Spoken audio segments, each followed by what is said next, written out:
and welcome to Shattered Foundations, Reconstructed Self, a religion deconstruction podcast. I'm your host, Tahir Dixon, and today I'm joined by my partner and co-host, Garnet. You may know them as Earth Sanctuary, a beloved member of our deconstruction community. How are you doing this evening? I'm well. I'm so excited to be here. Thank you for Yes. asking me to join you today. Absolutely. Thank you for being here with me. Today's episode is a very special one. It is our very first episode. We are so excited to bring this show to you. We know it's going to be a fun journey, and we're excited you're coming along with us. For episode 1, we thought it was only right that we start with our own deconstruction journeys. This will give you an idea of what to expect going forward, but it will also give you guys an opportunity to get to know your hosts and where we're coming from. But not only that, it's an opportunity for us to get to know each other better. Full disclosure, we do not know each other's deconstruction stories, so this will be a chance for us to get to know each other better as well. First, I do want to take a moment to tell you a bit about the vision of our show. Shattered Foundations is a podcast where we interview people and share real stories of those who have deconstructed or are deconstructing and are reconstructing their sense of self, rebuilding the foundation of who and what they are. Think of stained glass. You need to break the glass in order to make it into art. So when you shatter that foundation built by religion, it's not the breaking of the glass, so to speak, that's the defining moment, but rather how those pieces are welded back together that tells the true story of yourself. There's an art and beauty to be found in rebuilding your foundation with your own framework instead of the one you were indoctrinated into. Everyone is in a different place of their deconstruction journey, and we think that there's value to be found in both showing what these different stages look like, but also discussing them too. Knowing the many complexities of religion, for example, the ways that it becomes a part of our life, why people are susceptible to being pulled into religion, and why they stay once they're involved. We feel sharing how someone found the strength to fight against those things and pull themselves out, the bravery to learn to be in and see the world completely differently is a story worth uplifting. We think that in sharing these stories, there are 3 possibilities. 1, in sharing your story in a way that you may not have before, and speaking about what you've been through, there might be some catharsis to be found for the guests. And 2, it gets the story out there into the world so that if there's somebody out there who needs to hear their story, maybe to relate and feel less alone, or hear information and a perspective they hadn't before, they can do so. 3, we help people connect to their inner child. How do we become the adult who should have been there for us? How do we parent our own inner child or youth? Our ultimate goal here is to help people heal from religious abuse, bigotry, fear, shame, and all of the other things that come from one's experience with religion as one pursues deconstruction and all that it entails. Not only that, but there is an ebb and there's a flow between deconstructing religion and the process of reconstructing your sense of self. The process isn't remotely linear, as with all healing, and we think that highlighting that is important. Most importantly for us, though, we want to do all of this in a safe space, move at the guest's pace, and never push past boundaries. We want everyone from co-hosts to guests to feel comfortable coming to the conversation in whatever capacity works best for them, whether that's all their cards on the table or keeping some close to the vest, whether it's with their legal name or their internet handle persona or anonymously, whether they share video with us or stick to voice chat if that's preferred. And all of that being said, I would like to ask Garnet to start things off for us this evening. Tell me your story. What is your experience with religion, if you don't mind? The floor is yours. Thank you. Thank you. Well, first of all, I just want to say to hear, I was so excited when you reached out to me in the Discord. And as we've been getting things together and thinking about questions and how we want this structured, I have been thinking a lot about my own deconstruction journey.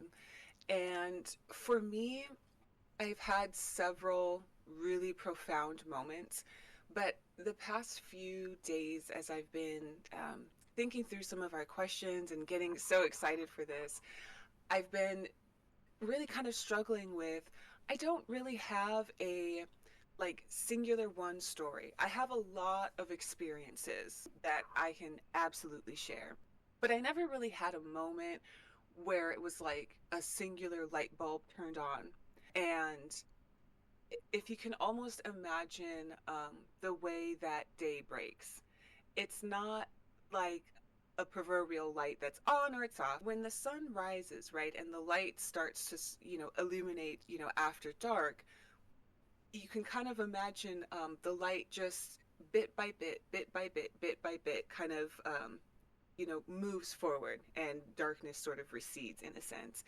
And that's kind of what my journey has been. There's never really kind of one singular, instance. It's more like a lot of accumulated things that step by step, bit by bit, and the next thing you know, the sun is up and it's bright and you can see. Kind of what my journey has really been like.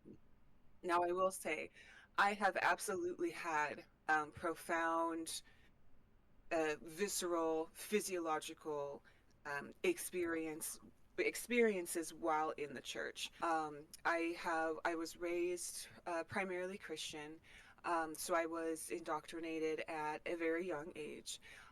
So having to go to youth group camps and retreats and stay everything within the church, everything within a church community, it was very isolating in that sense Mm-hmm. because we were always given the message to go out into the world, but you couldn't participate with the world in anything. Yeah, So absolutely. it was a very conflicting and very confusing message. Mm-hmm. So for me, my deconstruction out of Christianity has that light slowly creeping across the terrain.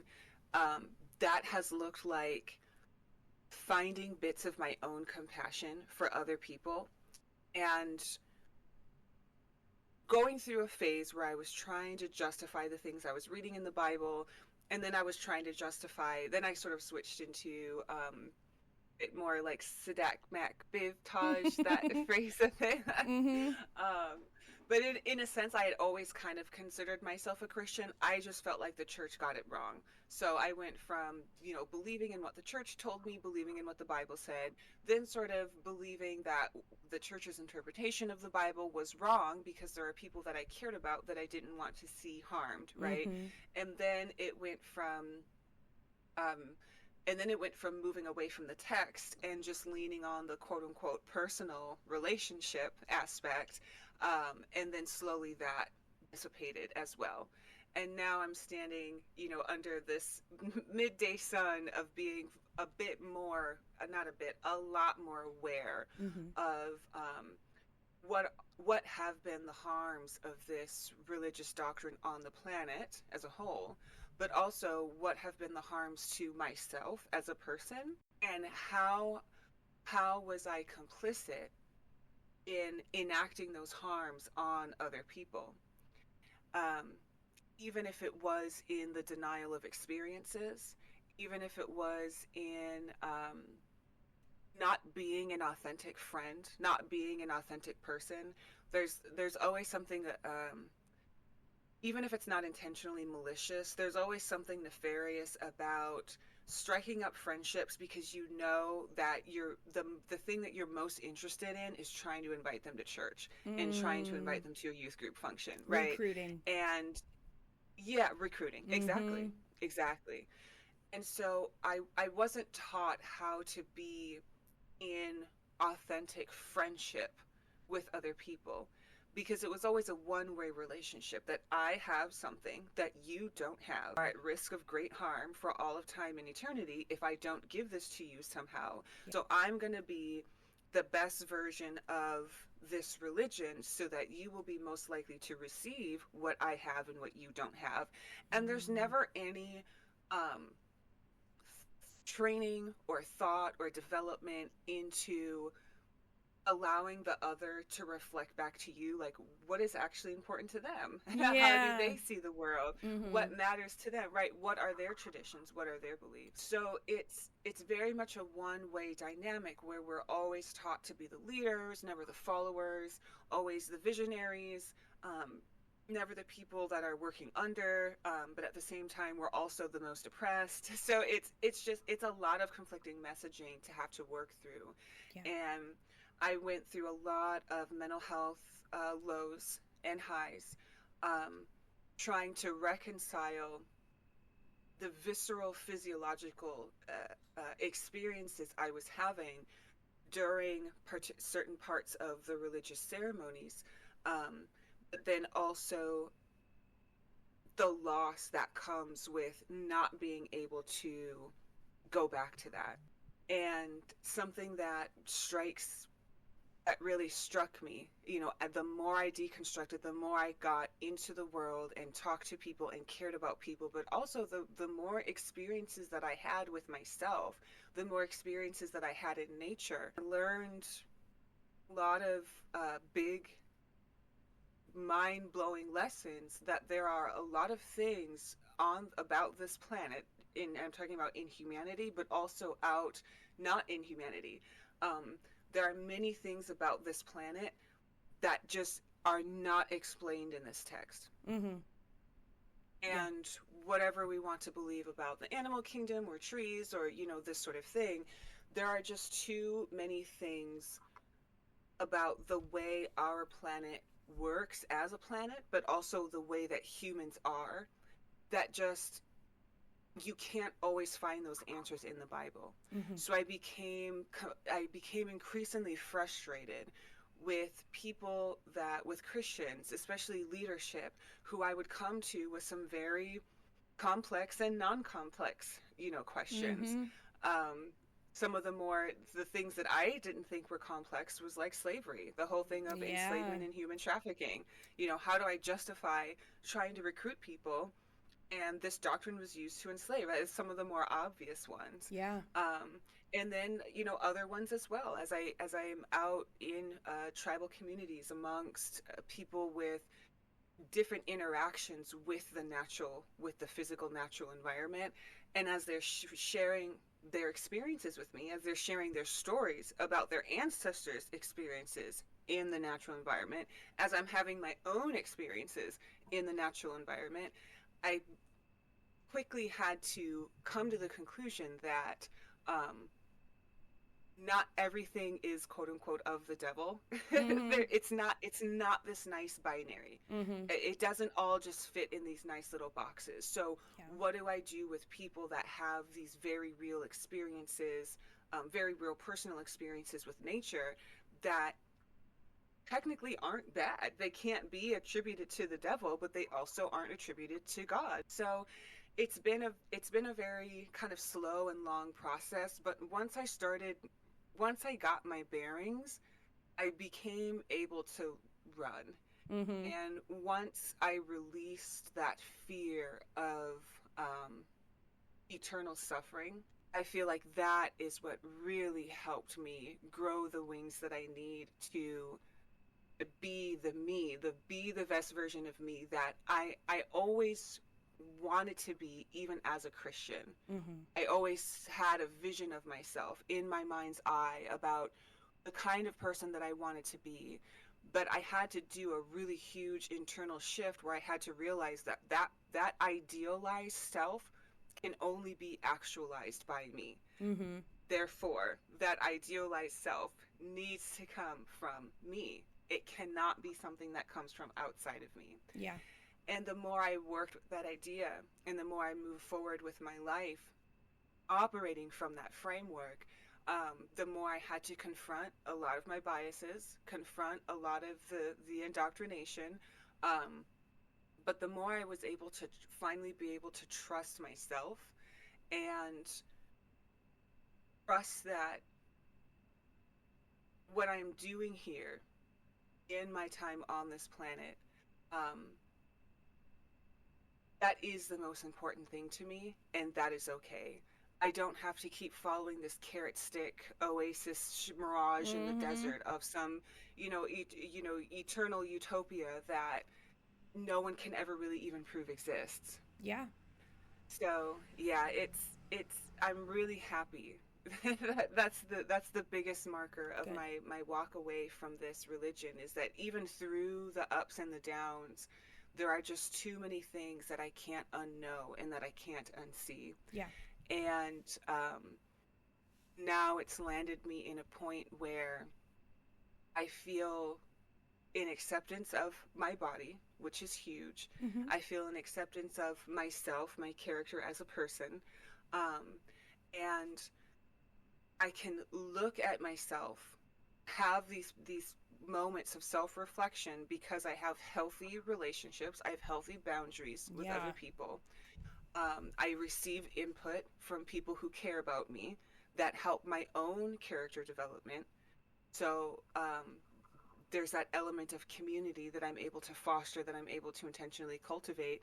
And I have experiences in the natural environment that I was not having, could not have, um, as a Christian, because I was always taught the devil's behind every rock, the devil's behind every Mm. tree. You know what I mean? Yeah. So I just, overall, my entire life condition, even going through the turmoils of initially walking away, feeling that fear, working with the nervous system, it took a number of years to really find the methods that I needed to keep my nervous system calibrated.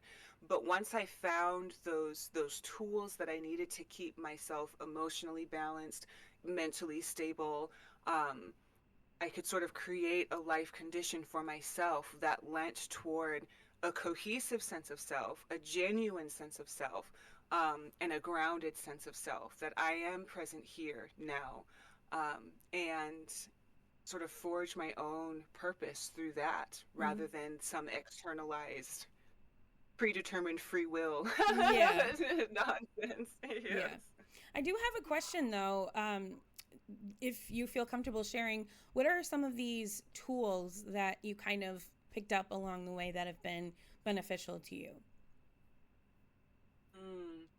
I work a lot with visualization. Breath work has been Mm. huge to me. Affirmations, it's safe for me to be here now. It's safe for me to be in my body. Yes. um, and I also work a lot with colors. I like working with colors, and it helps me to stay organized. I use colors to, I assign a color for each day of the week. I'll just give an example. I assign a color for each day of the week.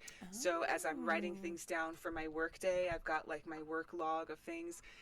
Every week I know, oh, okay, this is Thursday, or this is purple, so this I did this Wednesday.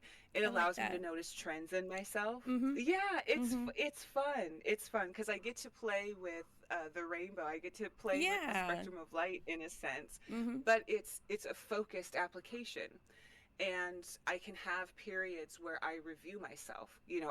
I notice that I run out of my red pen. That's Tuesday. I run out of that pen the quickest. Like, oh, so I'm writing Mm. more on those days. Oh. So I can follow trends in my work. Like, okay, Tuesday is the day where we're writing things, and Fridays tend to be sort of hit and miss. I'm not writing as much, but I'm busy more maybe outside, for example. Mm-hmm. So being able to self-reflect and notice things about myself, Yeah. because I'm able to look at myself, because I'm not viewing myself as dirty. I'm not Mm. viewing myself as sinful. I'm not viewing myself as unworthy. I'm not viewing Mm-hmm. myself as something that needs to be rejected, dejected, degenerated. Mm-hmm. I'm creating value within myself. So now I want to look at the things that I accomplish, the things that I do. Yeah. I want to feel proud of myself, and I want to find the things that bring me joy. And that's really the biggest key here, is for me, was finding what brings me joy that Mm-hmm. isn't necessarily linked to another person. Mm-hmm. And I don't mean something completely we can't really fully be completely isolated because somebody made my pens and someone got it to Walgreens and someone, you know, Yeah.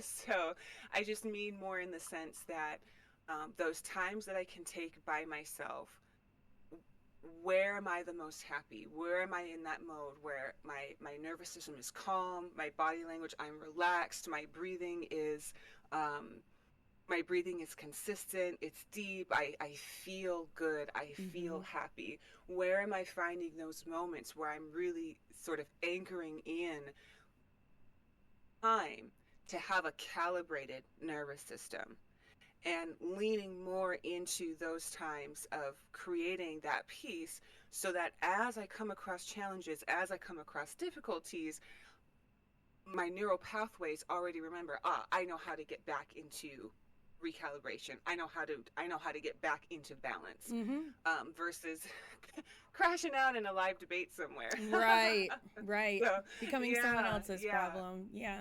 Mm-hmm. yeah. No self-regulation skills. Mm-hmm. No, none. In that indoctrination.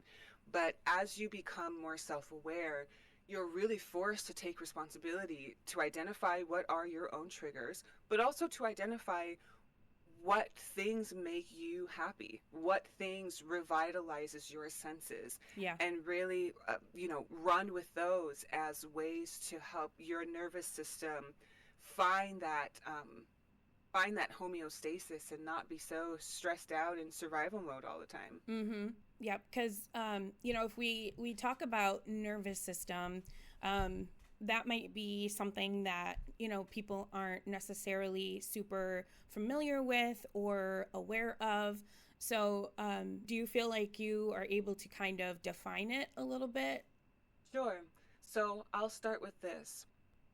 Most everything that I reference and talk about when it comes to the nervous system comes from my continuing education credits at the National Institute for the Clinical Application of Behavioral Medicine. Okay. I posted this in the Discord, in the mental health resources. I have a Earth Sanctuary mental health resources, and I post I'll post articles in there from time to time about different breathwork exercises. There's another website that I like to reference, sanctuary.me, and they have different mental health tools, like a lot of breath work, a lot of mindful meditation, things like this. Mm-hmm. And this is developed by Indigenous, brown, and Black women. That's who made it. That's really who it's geared around, and it's helpful to everybody because it is addressing those who are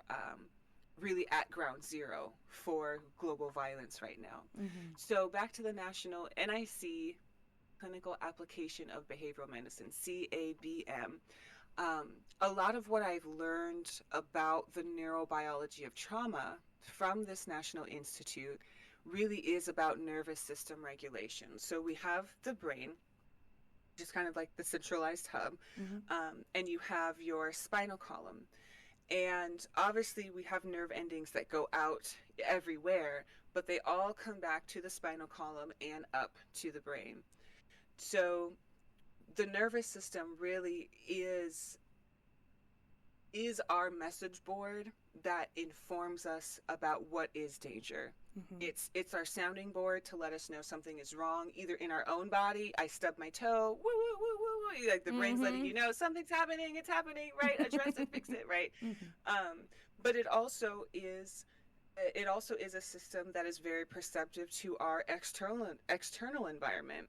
Um, if you've ever had someone walk up behind you and you really quick turn around, and like kind of those it's just the senses. It's what gives the senses signals into the brain, which then the brain translates into danger versus not danger, fun versus happy. It Mm-hmm. translates this into experience so that we can have experience.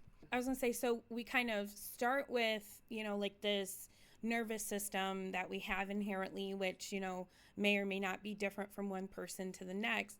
But then as you move Mhm. through life and you experience things, that nervous system can get, dysregulated, in that it starts to perceive things differently than you did before. And Mhm. what do I view as danger? What, creates a heightened stress Yes. response? And, that's kind of where the trauma element of like religion comes into effect, because then, as you move through life and you have, those impacts, then, you're on the other side of it. And now you have this new nervous system, and, you're Mhm. responding to things differently, right? So you have to figure out how to bring this new nervous system that you have back to kind of like a homeostasis, would you say?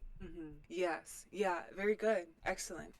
And the trick with nervous system and regulation and even homeostasis is that we often forget how the how the body is designed to hold stress in such a way that the mind isn't always processing it. Yep. There's a saying, I know there's a book called The Body Keeps Score, Mm-hmm. The Body Keeps Count. I think it's The Body Keeps Score. Um, the body remembers even when the mind cannot, will not, should Yes. not, won't not, all of the Mm-hmm. things. So that this is why, yes, the spinal column and the brain are the hub for your nervous system, but there is also something to be said about um, those distinctions between the spinal column and the brain, between the body and the brain, because Mm-hmm. there are ways that the brain needs to offload the charge of experiences, oftentimes to make it through an experience. Yeah. So this is where we get the different responses, like the Fight or flight flight. or fight, Mm-hmm. freeze, Mm-hmm. yeah, freeze, and then also fawn and attach, cry for help. So Oh. they've identified kind of more complex ways that um, our nervous systems will respond to stress. So Yeah. we know the fight or flight, right? To fight or to flight. We know Mm-hmm. freeze, Mm-hmm. um, but also fawning. I learned also fawning is another form. The over flattery, and it's a form of, I want to say manipulation, but a more neutralized ter- term around manipulation, because it's not it. It's to try to regain control of a situation through flattery, through niceties, through this illusion of submissiveness, but it's to get the predator to change their behavior. It's to snap the predator out of a violent state and into a more receptive state. So working with like docileness, this sort of thing. So fawning is another a coping mechanism that people have done to try and get a predator, often who they can't escape, to change their behavior and kind of snap them out of an aggressive Would state. you Does that make sense? say, yeah, absolutely. Would you say like people pleasing is kind of like a Yes. form of this? Because that's one thing that I've Yes. I've noticed too, is with a lot of people who have this tendency to people please, that may have, kind of come from maybe when you were a kid, having a parent who was very domineering and maybe even Mm-hmm. unpredictable. And so the way that you kind of moved through that was making yourself, like trying to cater to them, like you said, fawn, so Mm-hmm. that you can kind of make it through, that situation. And Mm-hmm. then, you grow into an adult, and then now that's your habits, like to Yes.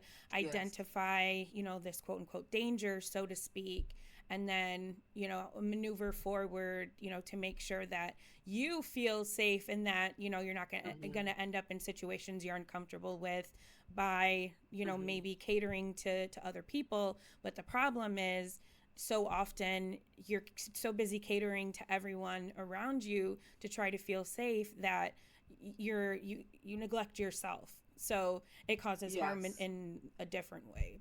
Correct. And this is where coping mechanisms become this double-edged sword, where they're really only designed to get you through a particular situation. You can think of this more starkly as a lion hunting a gazelle. The gazelle's nervous system's response to being hunted, becomes aware of, something is happening. There's, I can smell it, I can see it, the senses are activated, boom, I get away. Or I could do a couple kicks and then I get away. And then once the animal escapes the predator, I'm out of range, I'm safe, I'm fine. That that nervous system response shifts out of that. Mm-hmm. It's a shift out of that because it was only designed to get you away into safety. And once you are safety, that response deactivates and then moves back. You move back into the animal moves back into a different nervous system balance. But the trick with humans is that oftentimes we find ourselves Conditioning. in situations, conditioning, where you Mm-hmm. can't, what do you do when you can't get away? Yeah. How do you get And through it? this is, yes. And when you're indoctrinated as a child, right, this is really where, we sort of lean on a combination of responses. It's never kind of just one response. We tend to usually blend them depending on the situation. Yeah. But going back to your point, the reason why these coping mechanisms can become a double-edged sword is because we get our nervous systems become so acclimated to constantly staying in a particular state Mm-hmm. that it confuses being in this state with being safe. Mm-hmm. Even as we consciously know and are consciously aware that this probably isn't the best thing for me, sometimes even the thought of leaving that situation elicits such a response in the nervous system. It's this fear of the unknown. Yeah. And that really is the role of the mind. That really is the role of the nervous system, is to keep us in what's familiar. Mm-hmm. And when we've been indoctrinated since we were a kid, that is what is most familiar. So a lot of what I'm excited for in this podcast is healing the inner child, because that inner child was not given the tools to understand healthy boundaries. I know I'm speaking for myself here. Mm-hmm. And because of that, we grow up into adults not recognizing what are those red flags. We don't actually have a sense of danger, even as our nervous system is flooded with stress hormones, flooded with the cortisol, flooded with the adrenaline all the time. Our brains are soaking in it, bathing in it, right? And so we're constantly having to find and create a low bar of homeostasis, right? And then the bar becomes Mm-hmm. lower and lower and lower because the body has to find some kind of way to cope. This is really what I'm describing here is cope, right? That's why it's a coping mechanism. Mm-hmm. But then we lose the ability to identify what actually is dangerous. And this is why a lot of people will find themselves in repetitive abusive situations in succession, back to back to back to back, because what you know, but also what your when you do find safety, you can't readily recognize that. And so because it's unfamiliar, your nervous system is trying to move you out of unknown zone and back into something that is familiar. Yeah. And this is really the nefarious work of indoctrination. Yeah. No, 100%. So that has been my journey thus far. I've been really working with these continuing education credits. I started taking these credits to help survivors in my own community, survivors of CSA, survivors as an adult of SA and DV. And I found, I'm like, I am meeting too many people that are either in this situation right now, just got out of this situation, or I met them while they were single and happy and they got into something during my time knowing them. And I realized very quickly that I, at that point in my life, was not equipped to what do I talk about in terms of advice? How do I be as a person? What is useful here? What is helpful here? So I went and found some experts. And as I was taking those courses, as I was taking the courses to get the certification so I could be helpful to people I was meeting in my community, I realized that I was the one that needed the help. I was the one Yeah. that, oh, that's abuse. Okay. So I would come to the end of a session or the end of one of my courses and would be in tears because I'm here taking these courses like, oh, okay, I've just take this class. I know how to do this and Mm-hmm. I'll pass the test and then I'll be able to help other people the way that I want to and be actually useful, provide something that's actually meaningful. But what I found was that I was the one that needed healing. I was the one that needed to identify what were my own coping mechanisms, what were those seed points of trauma in my own life, Mm-hmm. both as a child and as an adult. I got a hold of terms like parentification. I got a hold of terms of like um, secondary CSA.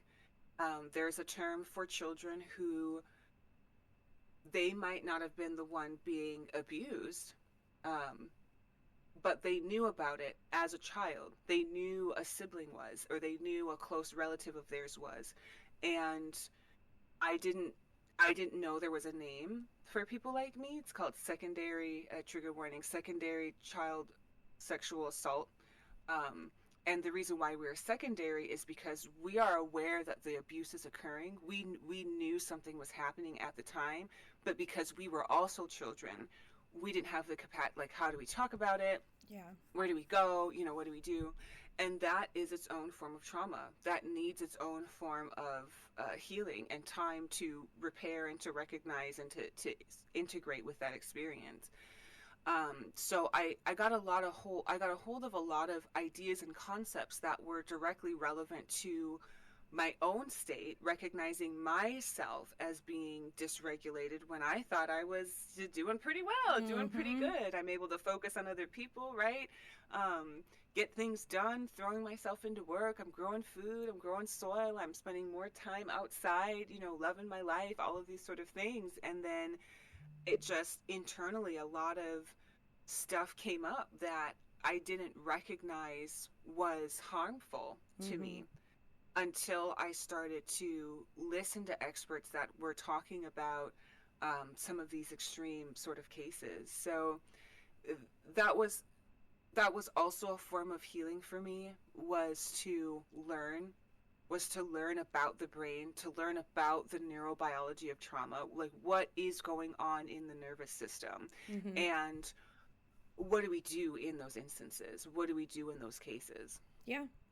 I've always been really interested in psychology and biology, and I've always been like, I consider myself like a mental health advocate in that, like, I've always, for myself, never been shy about, pursuing medication or, being open to Mm, therapy. And so I'm a proponent of mm-hmm. those things, for other people as well, because at the Yep. end of the day, the mental health, I think, is the most important thing because I think you might have even mentioned it, but all of these things interconnect, like the physical and the mental. And so when Mm-hmm. things aren't, going well in the brain, the body keeps the score, right? So, I mean, Mm-hmm. that's your posture, that's your shoulders, that's your neck, that's your Yes. your Yes. illness, like all of these things Yeah. kind of come from that. And I've always found that really fascinating. And so for a while I did consider being like a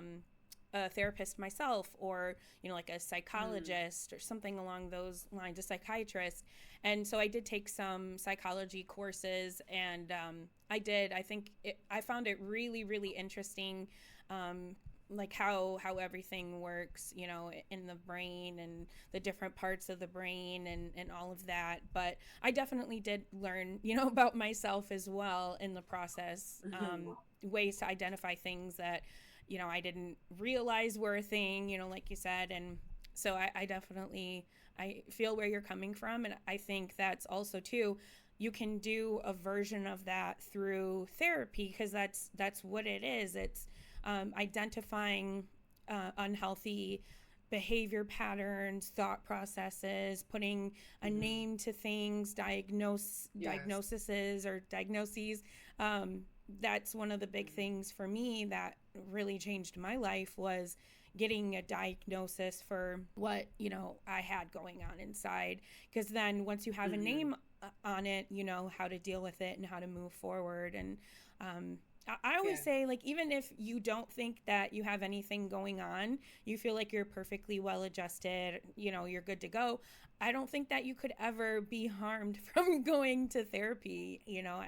Mm. At a minimum, you have somebody to bounce things off of and get, like advice from somebody who doesn't Mm-hmm. have they don't have a dog in the fight, like that's just their Mm-hmm. role is to hear you out, offer some insight, and that's what it is, instead of family, friends who are invested, like I'm going through this Sure. situation, give me a non-biased perspective. Well, somebody who loves you and knows you personally in your journey, they're not really going to be able to do that, for better or for worse. But yeah, Mm-hmm. no, I definitely think knowledge is the most important thing to combating like mental illness and trauma. And I Mm-hmm. respect you a lot for wanting to pursue, like you said, the knowledge and the training to help other people, but then being aware enough to turn that inward and use it to Mm-hmm. reflect on yourself as well. So I got to give you your snaps for Yes. that. I appreciate it. Thank you so much. But something that I will say is I under I know that therapy and medications and this sort of thing can be challenging for people for valid reasons, for their own valid reason. And what I will say is something that I appreciate about NIC, Clinical Application for Behavioral Medicine, CABM. What I appreciate about them is that they what they've done is they basically are on the vanguard for understanding the way that trauma imprints itself onto the nervous system Mm-hmm. and the kinds of populations that they're working with, the kinds of insights and studies that they're doing, the kinds of works and research, peer-reviewed research that they are coming out with about this is my hope is that it will continue to really revolutionize the mental health field. And what I will say is this, something that I found surprising is the therapists who have come forward to talk about their own clinical practices. There's a sort of golden thread that weaves through each therapist as they're talking about their own approaches, as they're talking about their own insights, as they're giving their own sort of views on things. The golden thread that weaves all of them together is they are very clear that the role of the therapist is to stay in touch with their own nervous system and to value their own body, their own nervous system as a system that is also cueing them in and giving them messages about what their client is going through. Yeah. And the reason why is because as we are in communication with one another, as we're in sharing space with one another, even if it's in the form of a podcast, right? And we're looking at micro expressions and this sort of thing, there's a very real exchange of information, you could say, sensory information that is occurring from nervous system to nervous system. That is how we sort of get the flood of, oh, he's getting upset. I better do it. Yeah. That's how we start reading into those cues. Is that our nervous system is picking up on an excess of charge that is building in a nervous system around us. So the role of the therapist is to stay in touch with their own nervous system, and lean in on that to keep themselves balanced as they're listening to these stories, as they're hearing these stories, working with their own nervous system. And in doing that, that provides the blueprint, that self calibration, that self reflection, that self balance, right? That self regulation that provides the blueprint for the nervous system in proximity to them, their client, for their nervous system to pick up on cues of safety, Yeah. um, and two, their nervous system starts to attune to, this is what a calibrated state looks like. This is what a neutral state looks like. This is when the charge is neutralized, this is how I should be. This is how I should function. So the role of the therapist is to provide the tools to first to get in sync, right? Get the nervous systems in calibration with each other, to have their own nervous system projecting this blueprint of safety, and for the nervous system of the client, through trust and conversation, picking up on those cues of safety, and that nervous system is learning how, this is how I Wow. be calibrated, how I be balanced. Mm-hmm. And the reason why they found that this works is because a lot of these therapists are working with people who don't have active memory of a trauma. I was an infant, right? Yeah. Or, just for example, someone was an infant, or someone is working with repressed memories where Yep. their brain just absolutely blocked it out, right? Yeah. But all of the charge of that is still there. Their body is still acting out. There's still, issues with regulation, with becoming recalibrated, right? So there's something to be said about they're sort of pulling back on the importance of necessarily going through the storyline of everything. What was the stage? What was the script? Who are the characters? What happened? Point A, point B, right? And that there is a role for that as a tool for healing, but underneath that conversation, happening in that conversation, is a nervous to nervous system call and response. Wow. And leaning into that, their finding, is more important than that talking through the specific things. Yeah, Especially absolutely. when doing that brings up the dysregulation, brings up Yeah. those uncalibrated states. So I'm always encouraging people, go to their website, go to their blogs. They have a ton of free resources to help you understand that, and use those resources, use what those professionals are saying as your metric for use that as your standard to gauge whether a therapist is right for you. Yeah. So as you go and explore therapy options, um, it's okay to explore therapy options, but it's also okay to kind of get together. Okay, I like what this person is saying. I like this approach with this person. I want to try these kinds of exercises, and bring that to a Yeah. therapist. Mm-hmm. If that person is open and wanting to connect with you, wanting to a crucible for you to find that recalibrated sense of self, then they really should be open to the techniques that are provided by the National Institute that is probably accrediting their practice in the Yeah. first place. So Yeah. this is the national standard, and the national standard really is breaking ground here. So I have the like more formal questions that I want to ask you before we move on, and kind of close things out that way. But I did, want to address that. That's actually ultimately why I decided not to pursue being a therapist myself, because when I am a very empathetic person, and I take on a lot of what people put out, like woo woo, but like vibes, like you can tell if the energy that somebody's giving off is positive or negative, or like I've always been really perceptive of somebody saying they're okay, but everything else, their expressions, their movements, like all of that is saying that they're not.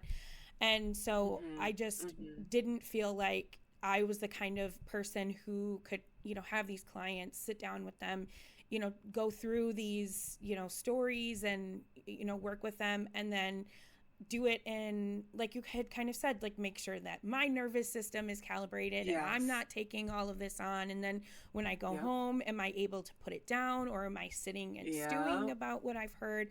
I didn't think that, at the time, or even generally speaking, I was the kind of person who could do that. So, I didn't feel like I was the right person. But yeah, I mean, I didn't even think about that aspect. You can know all of the things you're supposed to know, go through all of the training, but at the end of the day, if you're not like you said, your nervous system isn't projecting, like that homeostasis for your client, then it's only going to go so far. And it is kind of like that ebb and flow, give and take, where you'll only get out of it what you put into it. It's almost kind of like a therapist is a mirror in that way, where if you're giving truth, you're open, like you said, you bring those tools, like I want to try this, or, I looked into this, that is when you get something out of it versus being closed off, not being open to it, you're not really going to get too much out of it. So we had talked about when we have guests come on, there's going to be some, questions that we want to make sure we're asking everybody that kind of go along with the theme of the podcast, the mission. So I'm going to go through these questions with you. I think some of them you actually did touch on. We can move through those. But so the first question on the list here, how are you proud of yourself? What gives you pride? At this point, what I'm most proud of myself is I'm observing myself not having those knee-jerk physical, visceral reactions, especially when I'm listening to the live stream debates. That really has become that really has become, and I didn't quite catch on to myself about this, and I still have my moments where I'm like, this guy was a jerk. I still have those things because there are a lot of challenging storylines, especially on the planet right now. So there are things that I am already, that already put me into dysregulation because I care about people, for example, in Haiti. I care about people across different treaty territories on the reservations. I care about people in my own family. And so there's already this...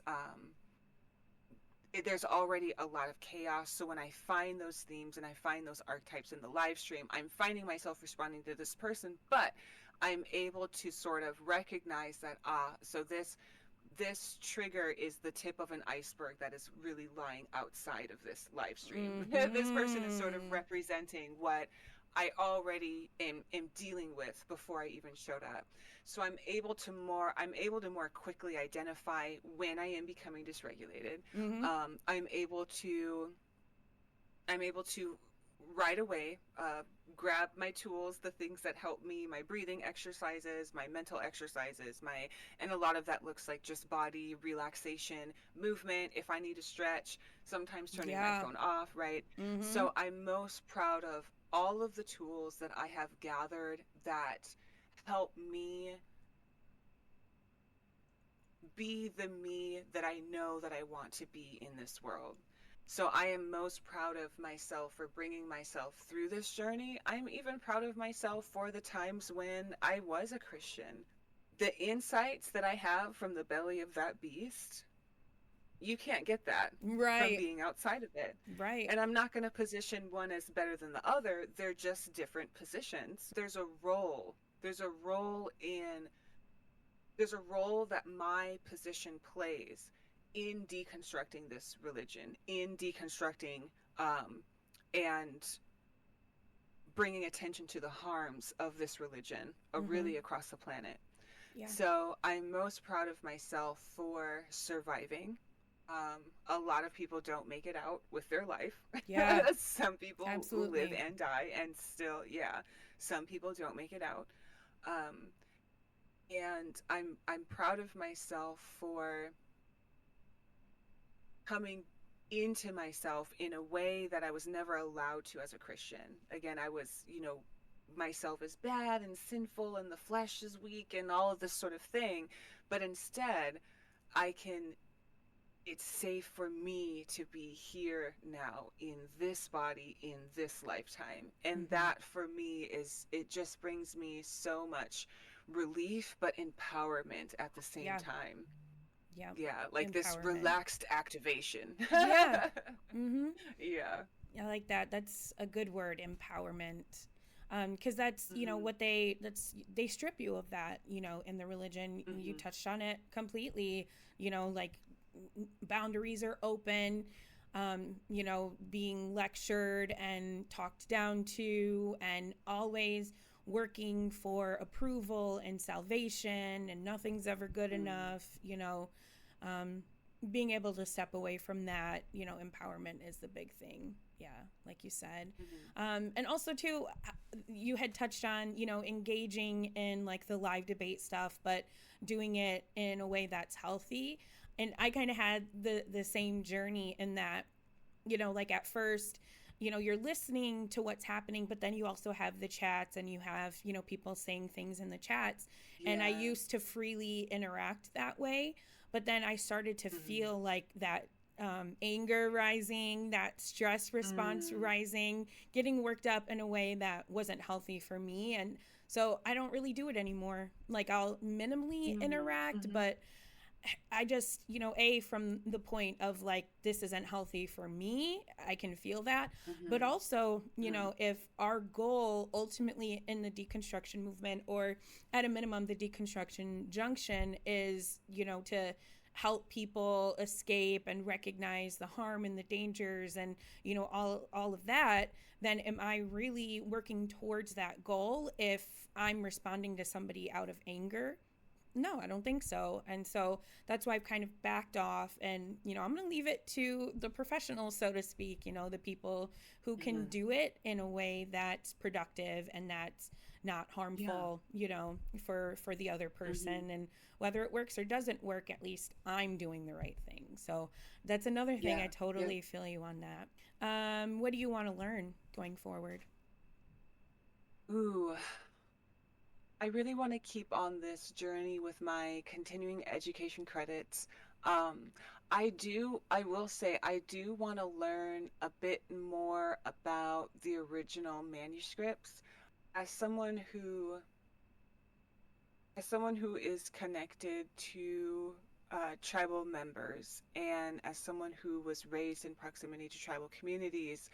I understand things like oral tradition um, in a way that makes sense in in a living indigenous setting. So things that are passed through oral traditions and the way bloodlines work, this sort of thing. So when I think about the Old Testament, my view of that, my reference point for that really is sort of more connected to indigenous frameworks. So I understand, oh Mm. yeah, storytelling and oral stories that are passed. And so I am I want to learn more about the original language because those things really matter to me. We say all the time words mean words, but when it comes to language, it just it that takes on a whole deeper meaning. So I want to learn a bit more like in the original language, and I don't necessarily want to do a deep dive like by myself on that. I'm more than comfortable letting some of the other creators, Yeah. talk through these kinds of things. But oral tradition, tribal communities, um, having a written text is something that people in this country, especially white Christians, don't know how to, there's no framework for them to understand what that means and really Mm-hmm. comprehend that. One, because before they even got to Turtle Island, they were disconnected from their own tribal identity. Um, and two, when they did get to Turtle Island, the first thing they did, more or less, was to get rid of, try to erase people that had their own tribal identities and Mm-hmm. oral traditions. So, white Christians, especially the way that Christianity has developed among settlers in Turtle Island, there is really no framework for them to truly understand what it could have meant to be an Israelite Mm-hmm. living with this deity in this time, whether we believe this deity is real or not, da da da. But Yeah. I'm just solely referencing internally, like right, like in the text. So I want to learn a bit more.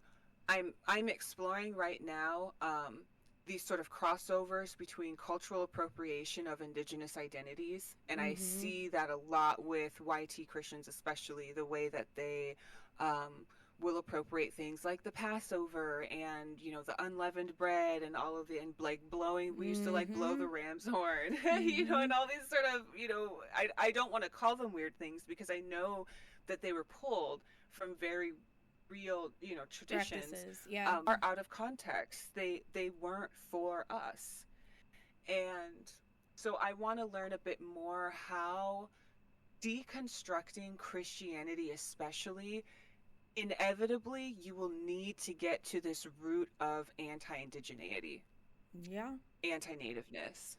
You will ultimately get to that because that's really what it is. It's this push away from um, your own bloodline, where your bloodline comes from, where on the planet that originates at too, and it's this push away from that and subsuming an identity of a completely different tribe, a completely different lineage, a completely different set of bloodlines, a completely different practice, and sort of rolling with that as your personal identity, taking on names. How many people have I met with the name Elijah, or Yeah. Jeremiah, right? Right? Mm-hmm. So the role of language, identity, um, and really getting down to the nuts and bolts of how anti-indigeneity is so woven into the way this religion was established and continues to engage in harm on Turtle Island. Yeah. Absolutely.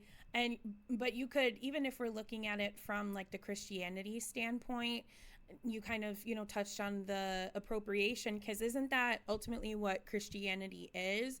You had your Mm-hmm. basis of, Judaism that, Mm-hmm. over time morphed into this completely separate religion that has othered, the religion that Yes. was the basis, because you have Christianity and Islam too, I think, right? That came Mm-hmm. from, Judaism. And so, Judaism. Yep. yeah, so when that becomes your identity, I'm a Christian, I'm, so on and so forth, that is appropriation, Mm-hmm. and it's erasing all of the people that's formed on top of. So I think you kind of hit the nail on Yes. the head. Like, that's at the basis what it's all about. Are you Native American, or just grew up in Oh, proximity, or? oh, that is a whole another thing. Okay. So yeah. I can say this here. So I grew up with I grew up with a story from my mother's father's line. Um, there are a number of reasons to believe why that story is true. I don't want to get too much into the Sure. the details of it right now, but it is something that I do talk about with Native people, who still call me kin to this day. Oh, okay. Um, so I grew up with a story looking for a particular person. So I would have grown up more like as a descendant. Okay. And as so now fast forward to maybe like five, no, like 4 years ago now, 5 years ago, um, my mom learned that man who was told was her biological father, where this story came from, is not her biological father. And so Oh. then I had to go back and inform the people that mentored me, was around me as a kid. I had to go Yeah. back and talk to the people, um, and so and kind of like correct that. Mm-hmm. And at this point, because of a number of reasons, and a lot of it boiling down to, really just who I am as a person, the responses that I've gotten have really just been, welcoming and receptive. And, I know that I always have a home, and I know that I always have people who like to be in community, people who want to be in community with me. Mm-hmm. And then on my father's side, I'm still investigating my paternal bloodline. I didn't grow up with this person, so my mother is their bloodlines are mostly settlers, and then my father's line, I know that they are Black American, but I also know that my last name is on the Dawes list of enrolled freedmen. So Oh. I have questions on my father's side too, because there are a number of Black people who escaped their traffickers and were adopted into many different tribes. Wow. And there are records of that. Wow. So yeah, so it's complicated to say the least. Yeah. So that's why I talk mostly about how I grew up, who are my connections, who calls me like in community with them, and Mm-hmm. who feels kinship with me. Mm-hmm. And for me, that is mostly Anishinaabe people across 1855 treaty territory. So Okay. yeah. Funnily enough, I am Native American. Um, I I'm from the Little Traverse Bay Band of Odawa Indians. It's a northern Michigan Harbor Springs based tribe, and Oh, so yes, really? yeah. So Wow. 110%, I hear what you're saying about like the community, and you don't even necessarily have to be of Native American descent to be considered, one of us in a lot of ways. And that was really exemplified in the way that I grew up. My grandma was big in like powwow circuits. And so, like we spent a lot of time going to powwows. And I watched her over time, make these friendships with people. And then next thing they're in a committee together and they're, having powwows and, they're out dancing. And, over time, these people became like almost siblings in a sense to her, Mhm. that then they Mhm. became my aunts and my uncles. And Mhm. I still call them aunt and uncle to this day. And, I'm still very close to them. My Yeah. grandma passed Yeah. away, but that didn't Right. ever dampen the relationship that we have with them. And I don't think a lot of them have, any Native American blood in them, but that never mattered. And even when powwows, generally speaking, are very um, like open. They'll invite, Intertribal. yeah, Mhm. yeah, to other tribes. Like the drums, you'll have people from different tribes and all across the United States, Mhm. sometimes. But then just like the community, like it's kind of known that it's like we're throwing this event. It's called a powwow. You can come, come watch, come observe, come shop at the different vendors, come Yeah. eat some Native Yeah. American food. And Mhm. every now and again, they'll have, like the inner tribal, like you said, come dance. And, Mhm. so I'm glad to hear that you were able to learn that it doesn't necessarily mean anything whether or not you come from a tribe in terms of a bloodline. It's, it's all about community. And yeah, I think that's beautiful. I Yeah. love Well, and that that being was your tribe. honest. Yeah. Being honest with yourself. Mm-hmm. And I did struggle a bit with identity issues, like, oh, did this, have I just been a pretending this whole time? Like, it Um, really was a cause of distress for me. mm-hmm. But I remember calling my mentor, and she's from White Earth Nation, and the very first time I told her this story, I was like, oh, and this is what we're learning, that this guy wasn't even her biological father. Yeah. And the first thing that she said was, well, how does that change anything? It was just Mm-hmm. like, Mm-hmm. oh. Exactly. You're still And one then I of called my us. other friend. I called Mm-hmm. my other friend, and she's Red Lake Nation. I'm like, yeah. And I called my mentor from White Earth, and she's like, let me guess, it didn't change anything. And I was like, how did you know that? So I just Mm-hmm. found that one by one, and then Yeah. I still, as I update people, I still get that response, like, it might not have been in your mother's father's bloodline, but you need to dig into something. Like, I feel Mm-hmm. something. There is something there that you need to find. Yeah. So I'm on a quest, but I'm also living in a fascist hellscape. So I have other things that have sort of taken the priority, and I'm comfortable and I'm confident in the connections that I have. I feel, secure in the connections that people, they they tell me this. They said, when I first met you, immediately kinship. I Mm-hmm. immediately recognized you in kinship. Yeah. And they and it's always the same. And it's not with everybody. It's not a uniform experience. Um, I will say that it's always been Anishinaabe people. It's never been any of the Western tribes. I'm not recognized in the Southwest in the same way, but always Anishinaabe people. It's Mm-hmm. like I will get at least one person anytime I show up somewhere that will just walk up to me and be like, something's going on here. What Mm-hmm. is this mixture? Yeah. Something's here.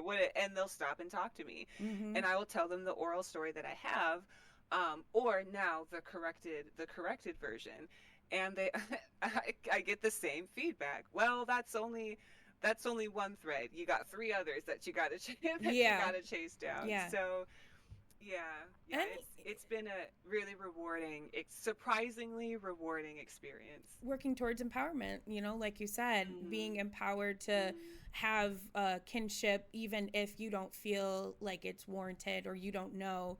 yeah, Because, that's what I yeah. was going to say. I think that's the big thing is like, because, that's kind of, it colors my religious journey, being on one hand raised in Native American environment, Mhm, traditions, and then on the other hand, having that religious aspect. But I mhm, think, and I do have probably a lot of learning to do myself, but the way I've experienced being Native American, it's not like a religion as much as it is mhm. oral tradition and like Yes. teachings, ways to deal with things, to see things. And Mhm. I think it's one of those things where it's like you can invite other people in. And so it's like, if you think in a similar way, or you know you also apply to these teachings or what have you, like that's Yeah. also a form of kinship.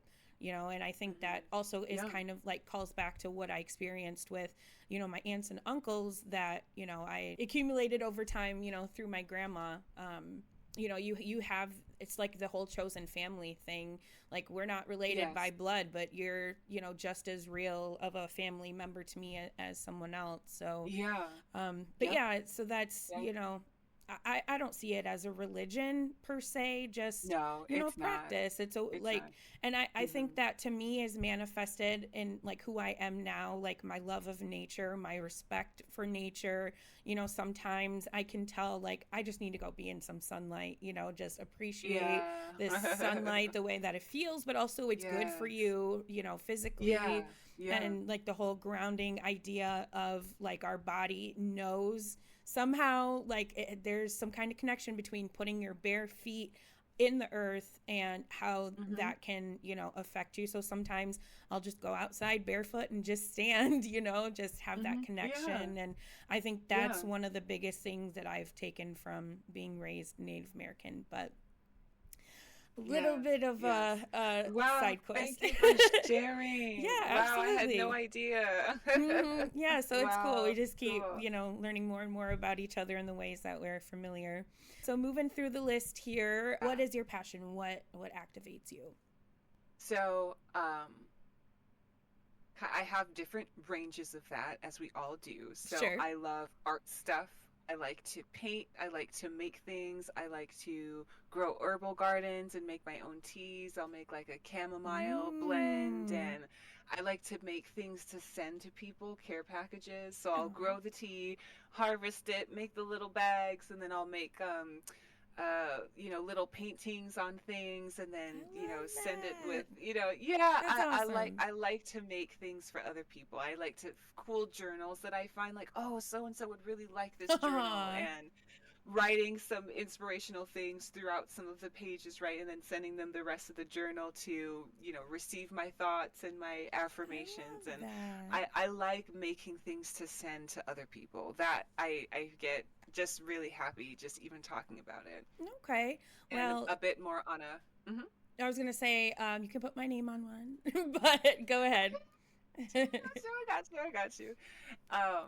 And more on a meta level, what activates me now, like in this phase of my life, is I've been really thinking a lot about um, a vow, personal vows. What are the things that I stand for? And I know that in a sense, most people, if they're not indoctrinated into religion, I mean, and even if they are, honestly, even if they are, most people kind of have an internal dialogue about, oh, this is, I feel really strongly about this. About abortion, or about, the death penalty, or about, Mm-hmm. prison labor, and, all this, right? But I came across this idea on social media. Someone was talking about the importance of writing that down. Yeah. And I know that it seems kind of like, well, why would I care about the state of children on the planet, and no one's going to convince me otherwise. So why would I need to write something like that down? But the reality is that the way disinformation, misinformation, propaganda, and outright lies, the way all of these Mm. things can be so subtle, and it's a very slow shift. It's a slow incremental shift in your focus. Yep, that's exactly And what I was gonna say. You start losing yes, focus. Yeah. yes, exactly that. So writing things down, I have I've been really into journaling lately. Now I'm more into creating things and sending them out.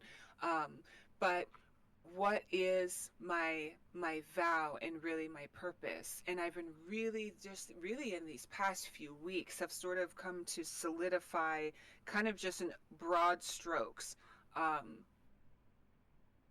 I am one who is compelled by compassion to alleviate suffering and eliminate the conditions that cause harm on this planet, Mm-hmm.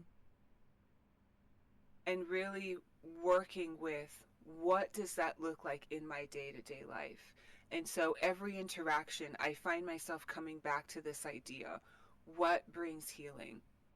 What is helpful? What is most useful right here, right now, in this moment? Mm-hmm. um so I've kind of got this like overarching theme: um alleviating suffering and eliminating the conditions that cause harm, and then to sort of scale it down as I go and I have my interactions with others around me, thinking, on what brings healing, what can I bring to this that will sort of move that dial incrementally towards healing, towards truth finding, towards um, well-being. No, I feel And that. that's where I find my joy. I know that's the next question. Yeah, And no, that's I where was I find actually my thinking joy, as the you were gift talking. giving. Yeah, no, Yeah, they're yeah. one and the same. I think Mm-hmm. what Mm-hmm. brings you pride is where you find your joy. Most of the time. Yeah. Yes. And you can only do what you can do. You can only Mm-hmm. impact and Mm-hmm. affect what you can impact and affect. So do that. You know, Yes. because that Yes. that it's a chain reaction. You make a change to somebody who makes a change to somebody who makes a change to somebody, and it just keeps going Mm-hmm. outward. And yeah, I think that's where we Mm-hmm. start. Absolutely. What would you like to contribute to this community, the Deconstruction Junction? Well, one, my encouragement, all of my encouragement, all of the props. I really am truly so proud of this decon community. I go through and I read the introductions and the stories that people are posting. I go through and I'll sometimes get into the Debate Me Bros and see what people are talking about. I like going into, when people are posting in the mental health message boards, Yeah. community aid message boards. I feel so proud to be part of a Discord community that is activated around mutual aid. And making a That is, difference. yeah, Mm-hmm. yeah, really making a difference, really trying to provide networks for people, trying to provide safety networks for people, um, trying to forge a community in an environment where the ideas of the self and the ideas of community are really, all of the forces are working against exactly what we're doing here. And here we are still doing it. Mm-hmm. So something that I want to bring here again back to this what brings healing and knowledge is power kind of Mm-hmm. thing. So I like to post in my Earth Sanctuary resource board and the mental health resource board. I like to post in there. I like to talk to people that are posting just their own mental health challenges that they might have been facing in a certain time. Um, so I want to bring insights and clarity, and I like bringing encouragement and humor. Mm-hmm. So yeah, just me. I want to bring my full self, um, really to be in service for this community, to continue this work of deconstructing this religion outwardly, publicly, and enacting change in that way. Yeah. And then circling back and reconstructing who you are, your sense of self. Yeah. I think we had talked about it maybe out previously, but the whole idea of, okay, so you've deconstructed, you found the deconstruction community, you had a conversation with somebody, whatever the situation may be, then what? Well, we have the deconstruction junction. We have this podcast that you and I are working together. We have Mm-hmm. the different people in the deconstruction junction where now you can work on the reconstruction part of it, Yes. bringing back who you are, and you know taking back your agency and Empowered? empowerment. Yeah. Empowerment. Yes. Yes. Yes. Yes. Empowering Yes. yourself and finding your value, Yes. and what you can do in the world now, that Mm-hmm. the one thing we have now tangibly is this life, and like I said, what we Yeah. can do. So yeah. Yeah. In this body, in this lifetime. Mm-hmm. And that really is the Yeah. antithesis Yeah. of religious indoctrination, Mm-hmm. because it's always this carrot stick mirage of the oasis in the desert that you're never going to get to that Mm-hmm. point, right? You'll Mm-hmm. never be able to experience it because you need to um, transition to a phase of being that is outside of the body that we have here now in this moment. Yeah. So I think a lot of what we're doing is helping people to reconnect to their physical body. um, I want to see people, have a cohesive sense of self between all of the selves that, that composites a person. How to create continuity, how to create that cohesion, how to reconcile conflicts through self-reflection, through engaging in healthy relationships with the people around us, through building community. Um, but it really comes down to I am who I am in this body, in this lifetime, Mm-hmm. here, now. Absolutely. Mm-hmm. Absolutely. Mm-hmm. I am with you. And final question on the list here: what do you hope to receive from this community? Mm, to receive, you know, I I find myself really wanting to co-host some of these live debates. Mm-hmm. I'll be in Kate's channel a lot, and I'm a mod in Kate's channel. Kate Shout the out Kate. Great. And I know I love Kate the Great. She Mm-hmm. is just great. Great. And so I find myself, I like being on panels. I like being in a live space where I'm actively talking with people, or like a moderator in the chat. But I really would like to be a co-host in a structured live that is taking on these sort of one-on-one Sure. debate style. Yeah, yeah. Okay. I would like to get into something like that, but I don't know how to to start, or what that could look like. But yeah, Yeah. yeah. I would definitely encourage you to do that, because I think you have a perspective that is definitely important. You have a background, you have knowledge that's important. And I think you're a great speaker. So, yeah, I would back that a Oh, thousand thank percent you. for sure. Um, Thank you. Thank you. Keep me posted, because I love All to right. go and support, and so you've definitely got that in me. Yes, Episode good. 1, this is your story, and thank you for sharing it. I really feel like I got to learn a lot about you, and you're a very beautiful person. Thank you for Oh, your miigwech. time. So, yeah, do you have any parting thoughts, anything you want to leave before we close out for the evening? Can find me in Discord. You can at Earth Sanctuary. On TikTok, I am Earth Sanctuary. Here, I'm Earth Sanctuary or Garnet. I kind of have a thing with the whole Steven Universe world. It's a connection me and my younger brother have. Where he's Steven. Mm-hmm. He dressed up as Steven one year for Halloween, and he looked exactly like him. It's a cartoon, in case if anybody doesn't know.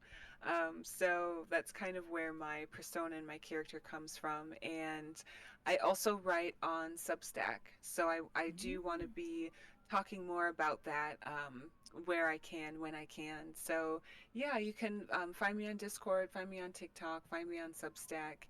And I really do look forward to where this series is going to take us. Thank you so, so much, Miigwech. Absolutely. Thanks for being here.